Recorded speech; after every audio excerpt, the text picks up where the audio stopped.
It's all about people. I know you've heard the expression that, real estate is a people business. And it's funny how many people who often use this expression don't really even understand what it means.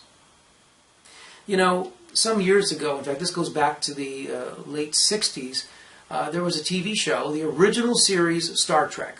Okay, everyone's heard of that. There was a character in Star Trek, the man Spock, and he came from the planet Vulcan in another galaxy. And there on the planet Vulcan, it was all people who were emotionless. They were such logical thinkers that everything they did was completely devoid of emotion. Well, here on Earth, it's just the opposite. Most decisions are made based on emotion. People are generally not logical beings. And so understanding that dichotomy, that of human behavior, will help you to negotiate the kinds of deals, the kinds of contracts, close deals, attract business to yourself that you dream about doing.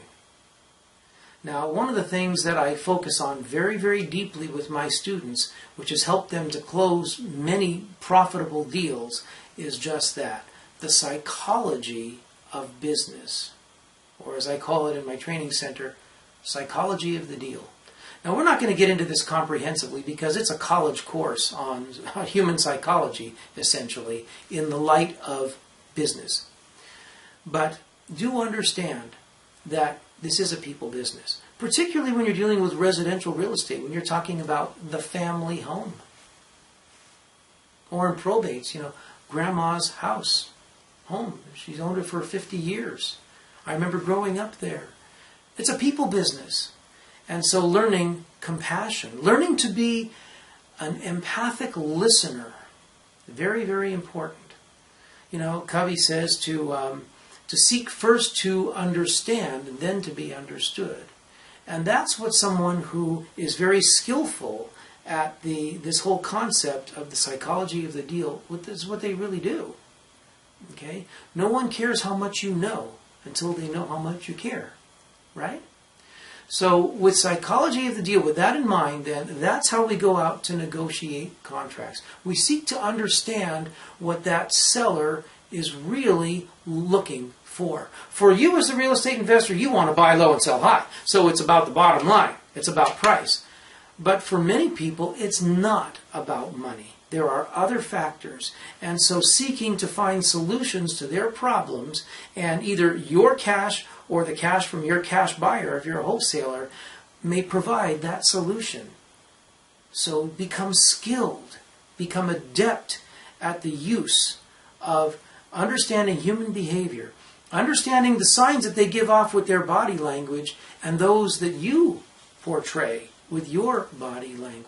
Very, very important. I can't stress it enough because over the years I've had so many people say, CJ, where do you get your deals? They're flabbergasted how much money I have made over the years. And frankly, I have to bite my tongue and not be sarcastic. What I really want to say is, it doesn't matter where I get my deals. If you knew, you'd probably hurt yourself.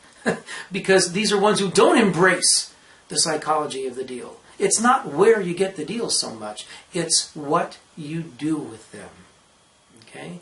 So very, very important to understand that this is a people business from the standpoint of your buyers, your sellers, your private investors, your institutional lenders, your escrow officer, realtors, your market, your contractors.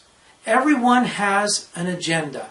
Seek first to understand, and then you will find that your wealth building strategies will fall into line, and you will become the type of person that will attract more business to yourself without having to spend a bundle of money on marketing. That's a tip for today.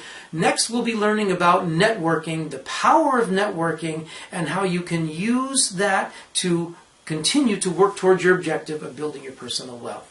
All the best.